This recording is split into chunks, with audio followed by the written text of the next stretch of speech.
नमस्कार दोस्तों, स्वागत है आपका अपने चैनल यूपी एजुकेशन में। दोस्तों आज हम आए हैं आपके बीच में साइंस का प्रश्न लेकर। अगर आपको वीडियो अच्छा लगे तो प्लीज लाइक, शेयर और सब्सक्राइब जरूर करिए दोस्तों।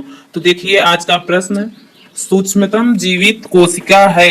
सूक्ष्मतम जीवित कोशिका है क्या है?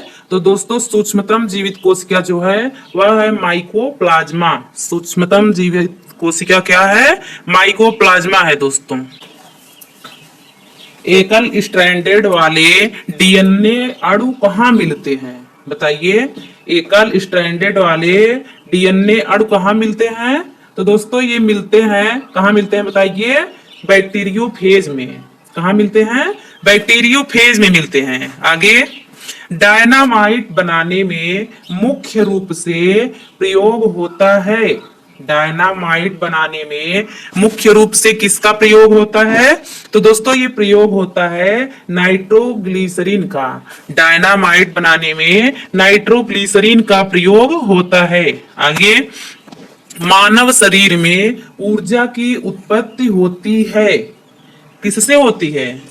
मानव शरीर में ऊर्जा की उत्पत्ति कैसे होती है? तो दोस्तों ये होती है ऊतकों में ऑक्सीजन पहुंचाकर। मानव शरीर में ऊर्जा की उत्पत्ति कैसे होती है? ऊतकों में ऑक्सीजन पहुंचाकर। आगे, वेल्डिंग करने में किस गैस के मिश्रण का प्रयोग किया जाता है? बताइए, वेल्डिंग करने में किस गैस के मिश्रण का प्रयोग किया जाता है? तो दोस्तों ये प्रयोग किया जाता है किसका? ऑक्सीजन एवं एसिटिलीन का। वेल्डिंग करने में ऑक्सीजन एवं एसिटिलीन का प्रयोग किया जाता है। आगे, कृत्रिम सुगंधित पदार्थ बनाने में प्रयोग किया जाता है किसका? बताइए, कृत्रिम सुगंधित पदार्थ बनाने में किसका प्रयोग किया जाता है? तो दोस्तों ये है एथिल एसीटेट।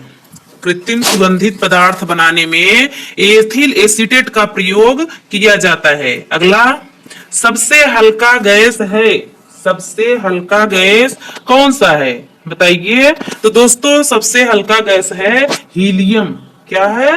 हीलियम सबसे हल्का गैस है। आगे, किसी दर्पण की न्यूनतम लंबाई क्या होनी चाहिए? किसी दर्पण की न्यूनतम लंबाई क्या होनी चाहिए जिसमें एक व्यक्ति अपना पूरा प्रतिबिंब देख सके? बताइए, किसी दर्पण की न्यूनतम लंबाई कितनी होनी चाहिए जिससे वह व्यक्ति अपना पूरा प्रतिबिंब देख सके? बताइए इसका आंसर क्या होगा? तो दोस्तों इसका आंसर होगा उसकी लंबाई का करीब करीब आधा होना चाहिए। अर्थात जितना बड़ा व्यक्ति है उसका आधा जो है वह दर्पण होगा, तब वह व्यक्ति अपना पूरा प्रतिबिंब देख सकता है। आगे, परमाणु की प्रभावी त्रिज्या है। परमाणु की प्रभावी त्रिज्या क्या है? बताइए। तो दोस्तों परमाणु की प्रभावी त्रिज्या क्या होती है? 10⁻⁻10 मीटर। यह परमाणु की प्रभावी त्रिज्या होती है। आगे, पृथ्वी की आयु किससे ज्ञात की जाती है? बताइए, पृथ्वी की आयु किससे ज्ञात की जाती है? तो दोस्तों ये ज्ञात की जाती है यूरेनियम काल निर्धारण पद्धति से। किससे? यूरेनियम काल निर्धारण पद्धति से। अगला, पत्थरों एवं खनिजों में सर्वाधिक मात्रा में पाया जाने वाला तत्व क्या है? बताइए, पत्थरों एवं खनिजों में सर्वाधिक मात्रा में पाया जाने वाला तत्व क्या है? तो दोस्तों ये होता है सिलिकॉन। क्या है? सिलिकॉन पाया जाता है। आगे देखिए दोस्तों, धूमकेतु की पूंछ हमेशा सूर्य से दूर होती है। किसके कारण? बताइए, धूमकेतु की पूंछ हमेशा सूर्य से दूर क्यों होती है? क्यों होती है? तो दोस्तों ये होती है अपकेंद्री बल के कारण। धूमकेतु की पूंछ हमेशा अपकेंद्री बल के कारण सूर्य से दूर होती है। आगे, किससे होकर गुजरते हुए प्रकाश की गति न्यूनतम होता है? बताइए, किससे होकर गुजरते हुए प्रकाश की गति न्यूनतम होता है? तो दोस्तों ये होता है कांच। कांच से होकर गुजरते हुए प्रकाश की गति न्यूनतम होती है। आगे, एस्कॉर्बिक एसिड है, क्या है? एस्कॉर्बिक एसिड क्या है? तो दोस्तों ये है विटामिन सी। एस्कॉर्बिक एसिड क्या है? विटामिन सी है। आगे, विद्युत मोटर के आविष्कारक थे, कौन थे? बताइए, विद्युत मोटर के आविष्कारक कौन थे? तो दोस्तों ये थे निकोला टेस्ला। विद्युत मोटर के आविष्कारक निकोला टेस्ला थे। आगे, स्वर्ण की शुद्धता किस इकाई में व्यक्त किया जाता है? बताइए, स्वर्ण की शुद्धता किस इकाई में व्यक्त किया जाता है? तो दोस्तों इसका आंसर होगा कैरेट में। कितना? इसमें कैरेट में किया जाता है। अगला, गति के नियमों का प्रतिपादन किसने किया? बताइए, गति के नियमों का प्रतिपादन किसने किया था? तो दोस्तों ये किया था न्यूटन ने। गति के नियमों का प्रतिपादन न्यूटन ने किया था। जल का विद्युत विश्लेषण में ऑक्सीजन कहां पर संचित होता है? कहां होता है? तो दोस्तों ये होता है एनोड पर। किस पर? एनोड पर होता है। अगला, तांबा, चांदी, एल्यूमिनियम तथा सोना में अधिकतम तन्य क्या है? क्या है? तो दोस्तों ये है सोना। तांबा, चांदी, एल्यूमिनियम और सोना में अधिकतम तन्य क्या है? सोना है। आगे, सीमेंट, बालू एवं जल का मिश्रण क्या कहलाता है? बताइए, सीमेंट, बालू एवं जल का मिश्रण क्या कहलाता है? ये कहलाता है दोस्तों मोर्टर। क्या? मोर्टर कहलाता है। समुद्र के अंदर क्या? समुद्र के अंदर संचार एवं स्थिति आकलन के लिए प्रयोग किया जाने वाला यंत्र है, कौन सा यंत्र है? तो दोस्तों ये यंत्र है सोनार। समुद्र के अंदर स्थिति आकलन के लिए सोनार का प्रयोग किया जाता है। आगे, किसी संचायक सेल में क्या संचित रहता है? बताइए, किसी संचायक सेल में क्या संचित रहता है? तो दोस्तों ये संचित रहता है क्या? रासायनिक ऊर्जा।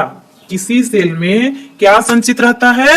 रासायनिक ऊर्जा संचित रहता है। अगला देखिए, सड़कों को प्रकाशित करने के लिए प्रयुक्त बत्तियां किस क्रम में संयोजित होती हैं? बताइए, सड़कों को प्रकाशित करने के लिए प्रयुक्त बत्तियां किस क्रम में संयोजित होती हैं? तो दोस्तों ये होती हैं समानांतर क्रम में। किसमें? समानांतर क्रम में। अगला, लेजरों द्वारा उत्पन्न त्रिविमीय प्रतिबिंब कहलाता है, क्या कहलाता है? एक होलोग्राम कहलाता है। क्या? एक होलोग्राम। अगला, कार्बन, पीतल, एरोजेल तथा तांबा में सबसे हल्का पदार्थ क्या है? तो दोस्तों ये है एरोजेल। कार्बन, पीतल, एरोजेल तथा तांबा में सबसे हल्का पदार्थ क्या है? एरोजेल है दोस्तों। अगला, ध्वनि तरंग के खाली स्थान है से प्रतिध्वनि उत्पन्न होती है, कौन सी प्रतिध्वनि उत्पन्न होती है? परावर्तन। क्या दोस्तों? परावर्तन ध्वनि उत्पन्न होती है। आगे, यदि एक चालक के तापक्रम को बढ़ा दिया जाए तो इसका प्रतिरोध क्या होगा? बढ़ेगा। यदि एक चालक के तापक्रम को बढ़ा दिया जाए तो इसका प्रतिरोध क्या होगा दोस्तों? बढ़ेगा। अगला, रेडियो तरंगों की चाल होती है। रेडियो तरंगों की चाल कैसी होती है? बताइए। तो दोस्तों ये है 3 × 10⁸ मीटर पर सेकंड है। अगला, सोल्डर किसका मिश्र धातु है? बताइए, सोल्डर किसका मिश्र धातु है? तो दोस्तों ये मिश्र धातु है Sn+Pb का। किसका? Sn+Pb का। अगला देखिए, हवा का बुलबुला कार्य करता है, कैसे कार्य करता है? तो दोस्तों ये कार्य करता है अवतल लेंस जैसा। हवा का बुलबुला अवतल लेंस के जैसा कार्य करता है। अगला, डिप्थीरिया से प्रभावित होने वाला अंग है। डिप्थीरिया से प्रभावित होने वाला अंग कौन सा है? तो दोस्तों ये है श्वास नली। क्या है? श्वास नली जो है यह डिप्थीरिया से प्रभावित होता है। आगे, मार्स गैस कहलाता है। मार्स गैस क्या कहलाता है? तो दोस्तों ये कहलाता है, मार्स गैस को मीथेन कहा जाता है। क्या? मीथेन। अगला, अम्लीय वर्षा का प्रमुख घटक है। बताइए, अम्लीय वर्षा का प्रमुख घटक क्या है? तो दोस्तों ये है SO2। क्या है? अम्लीय वर्षा का घटक SO2 है। अगला, विद्युत सेल स्रोत है। विद्युत सेल किसका स्रोत है? तो दोस्तों ये स्रोत है विद्युत ऊर्जा का। विद्युत सेल विद्युत ऊर्जा का स्रोत है। आगे, वर्षा उपहार किस फसल की प्रजाति है? अजब नाम है, वर्षा उपहार किस फसल की प्रजाति है? तो ये किसकी प्रजाति है? याद कर लीजिए, ये प्रजाति है भिंडी की। भिंडी की एक नस्ल क्या है? वर्षा उपहार। अगला, कपास के लिए उपयुक्त काली मिट्टी में अधिकता होती है। किसकी अधिकता होती है? तो दोस्तों ये है मांटमोरिलो नाइट्रेट की। किसकी? मांटमोरिलो नाइट्रेट की अधिकता होती है। अगला, मैनोमीटर का प्रयोग किसने मापक के लिए किया जाता है? किसके? क्या होगा दोस्तों ये? किसके मापक के लिए मैनोमीटर का प्रयोग किया जाता है? तो दोस्तों ये है क्या? गैस का दाब है। क्या है? गैस का दाब है। अगला, कैलोरी इकाई है। कैलोरी किसकी इकाई है? तो दोस्तों ये इकाई है ऊष्मा की। कैलोरी ऊष्मा की इकाई है। अगला, आंशिक रूप से पानी में डूबी हुई सीधी छड़ी का झुकी हुई मालूम पड़ने का कारण है। क्या कारण है? ये कारण है दोस्तों क्या? अपवर्तन। क्या है? अपवर्तन है। अगला, विद्युत चुंबक बना होता है। किसका बना होता है? तो दोस्तों ये बना होता है मृदु लोहे का। विद्युत चुंबक मृदु लोहे का बना होता है। अगला, केवल दो तत्व कक्षा तापक्रम पर द्रव स्थिति में रहते हैं। ये हैं, क्या हैं? तो दोस्तों ये है ब्रोमीन और पारा। क्या? ब्रोमीन और पारा है। 1 माइक्रोन बराबर होता है। 1 माइक्रोन किसके बराबर होता है? तो दोस्तों ये है 0.001 मिलीमीटर के बराबर।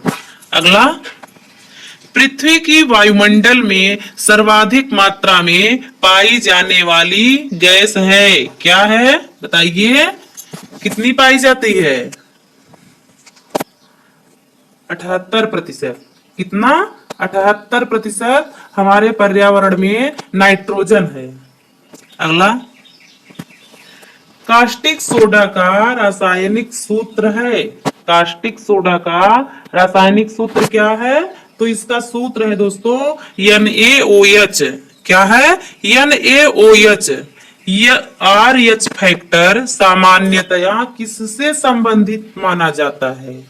बताइए, RH फैक्टर सामान्यतया किससे संबंध माना जाता है? तो इसका आंसर होगा रक्ताधान के संबद्ध माना जाता है।